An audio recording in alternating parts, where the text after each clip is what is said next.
Let's get into a great conversation. Been looking forward to this one all day. The wonderful Sam Crosby joining me in the Man Cave right now, and the wonderful Senator Matt Canavan as well. We love this chat on a Monday night. He's joining us, of course, from beautiful North Queensland. So, lads, it's all better now.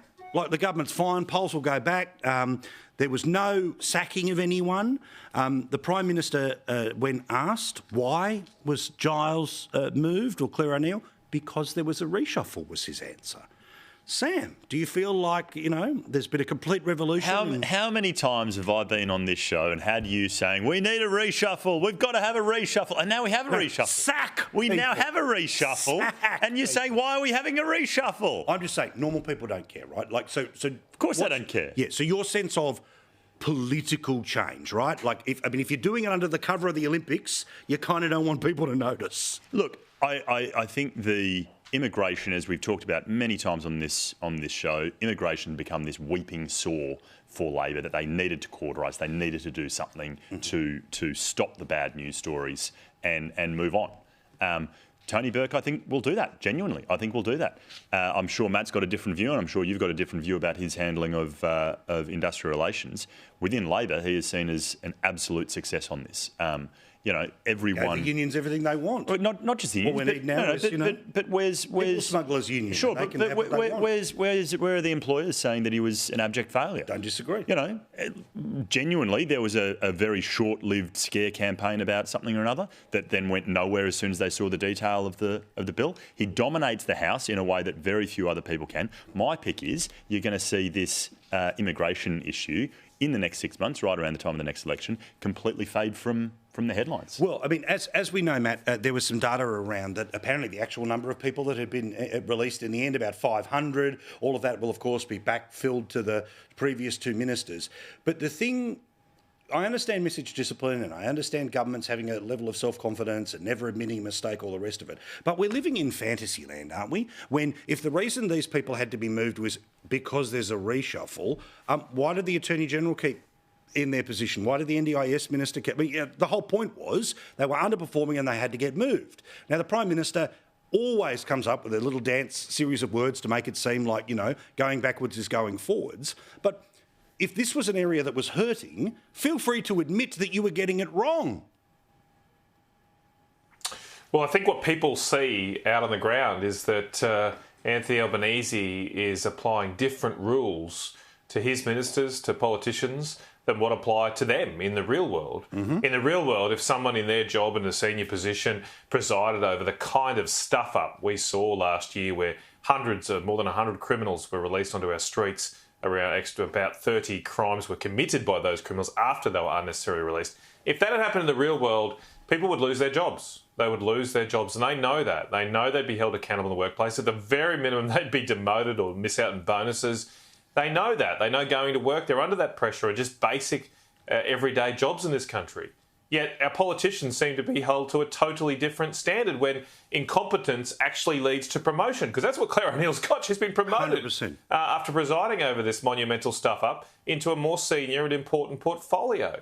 And that just angers the bejesus out of people because, as I say, they don't get this sort of free kicks that our politicians get. And you would expect our nation's Prime Minister to apply the same type of rules to his own ministries that would apply to all Australians working out there in everyday life. And it really angers people, and it's a very poor example that's been set by a Prime Minister, that apparently there's nothing you can do in his ministry that would cause you to face sanction for poor performance. Now, I'm looking at the topics on the board today. What are we going to do? Where are we going to talk about, right? The Barnaby Joyce thing is such a beat-up today, right? Like a spectacular, over-the-top, intentional beat-up, right? But if I don't talk about it, see, they're hiding, they're not talking about it.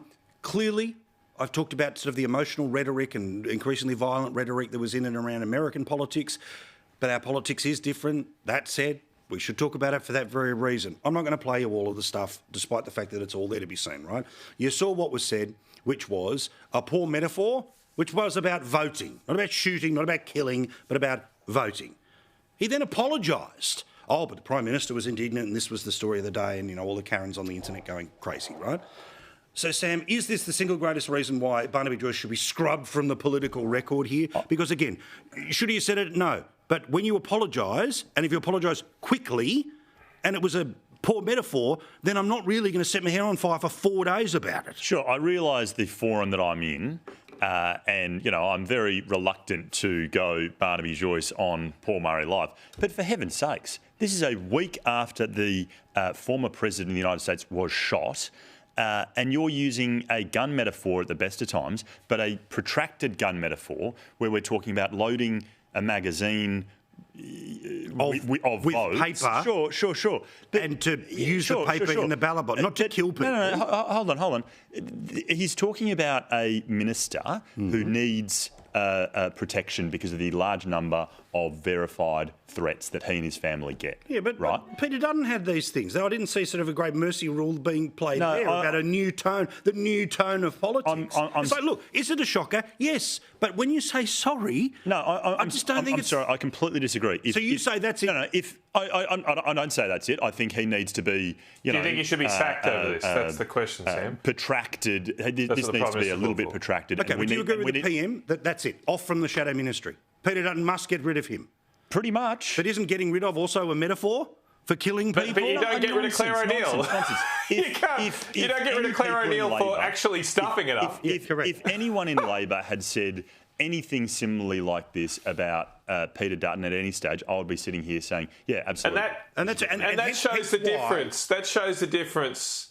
It shows a key difference here that people in the left side of politics often seem to get more upset about what people say than what they do. I mean, Claire O'Neill presided over one of the biggest ministerial stuff-ups in this nation's history and doesn't get touched. And I don't see Sam calling for a sacking.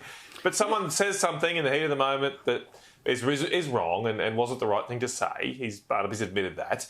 And yes, they should get sacked for saying something. It's saying something. And I mean, the other question I put here to Sam and to the Prime Minister is, where was the outrage then about Joe Biden only a month ago saying that he wanted to put Trump's in the bullseye? Yeah, correct. I mean, now I was not critical of Joe Biden for that because it was clearly a metaphor. No, and again, an unwise one. But no, in no way is he responsible for what happened. Let's just tone this down, right? 100%. And the PM calling for Barnaby's sack was totally over the top. To answer your question, at the time I didn't say anything because I thought it was, part of the political cut and thrust, if you like. Subsequently, to Donald Trump being shot, I absolutely did say that was too far and he shouldn't have said it. Do you think he should stand down over it? Before. Do you think he should stand down over it? Well, he did. No, but the question is not whether it's right or wrong. Hold on. The question is the appropriate sanction for it. If he said you're saying that he should lose his job. If he said that now, I would say yes, but he's not. Well, they sort of pushed him out of the way anyway. What a joke. What a total joke, Sam. It's ridiculous. Double standard. Total double standard. I'm happy to apply an equal standard. I'm not calling for Joe Biden to be sacked over it, and I don't think Barnaby should lose his job over it either. It's just a poor form of words. Let's move on. He said sorry, let's move on. As did Joe Biden. And it is that thing where, it is a contest. It is a contact sport, verbally speaking, right? And yes, sometimes people will go too far in making a point. My issue is always, right, how fast and how genuine is an apology, right? Like, I've got my issues in there around JD Vance and the cat lady stuff about, mate, just if you're going to say sorry, say it nice, clean, quick and loud at the start, right? Instead, no, he's going to double down, right? So we'll see whether there's a consequence to all of that. But I find 9 times out of 10 that it's okay to apologise, and I live on this sliding scale where not everything equals not everything equals life in jail. Sometimes it's just an awkward day, a slightly embarrassing day, sort of take your medicine sort of stuff. But, we'll see where it all lands.